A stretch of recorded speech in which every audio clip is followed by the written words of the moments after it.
pwedeng maligtas ni Kristaps Porzingis sa Austin Reaves sa trade mga pare koy. Merong isang hakbang na nakikita ang mga NBA insider para dito sa Lakers na makakuha ng isang high level center na hindi sinasakripisyo yung mga asset player nila tulad nga nitong si Austin Reaves.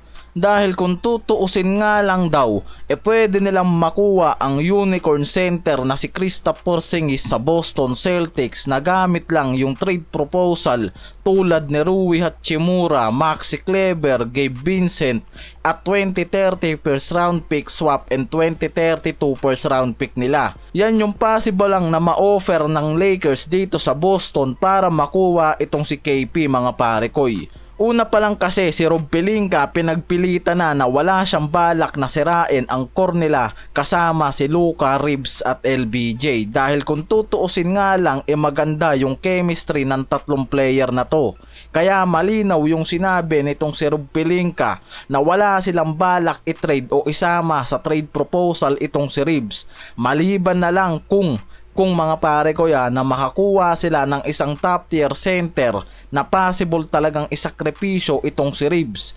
Pero ngayon nahihirapan na rin kasi yung mga yan talaga na makakuha sa ibang mga teams ng isang top tier center dahil limitado na nga yung mga galaw ng mga to pagdating sa salary cap space nila. Nakikita kasi ng mga analyst mga pare ko na after malaglag ang Boston sa playoffs kontra sa Knicks, malaking upset yung nangyari sa mga yan at nakikita na pwede nga raw na gumawa ng part ways ang Boston dito sa Lakers sa off-season trade.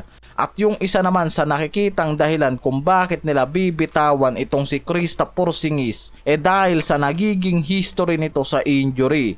Dahil mula sa 2 season nito sa team na merong 99 games lang to mula sa 164 games dapat na nilalaro niya sa 2 season sa Boston. Yan yung nakikitang rason bakit pwedeng bitawan ngayon ng Boston itong si Porzingis mga pare koy. Dahil meron din kasi yung mga yan tulad ni Al Horford, Cornet at Norris na mga big man kaya hindi rin manghihinayang yung mga to na magbitaw ng kahit isang big man sa lineup nila. Nakikita kasi ng mga NBA analyst na pwedeng gumawa ng hakbang ang Lakers para ma-reunite ang big man center na si Porzingis para dito kay Luka. Since 2024 season mga pare koy, naghiwalay yung mga to dahil hindi nila nakuha ang championship title. Kaya nakikita na kung sakali lang nasusugal ang Lakers sa isang center, pwede ngang itong si Kristaps Porzingis mga pare ko yung makuha nila dahil may connection na to dito kay Luka at mabuo nila ang Big 3 kasama itong si LBJ nang hindi magsasakripisyo ng mga asset player. May kabuang payroll ang Celtics ngayon na nasa 195.6 million para sa 2024 to 2025 season at inaasahang tataas pa yan mula sa 223.9 million sa susunod na season. Kasama na dyan yung kontrata ni Tatum, Jaylen Brown, Kristaps Porzingis, Jrue Holiday at Derrick White. Dahil nga sa bagong collective bargaining agreement ng NBA, yung mga teams na lalagpas sa tinatawag nilang second apron may mga limitasyon sa paggawa ng mga trade at pagkuha ng mga draft picks pati na rin para sa mga luxury tax nila.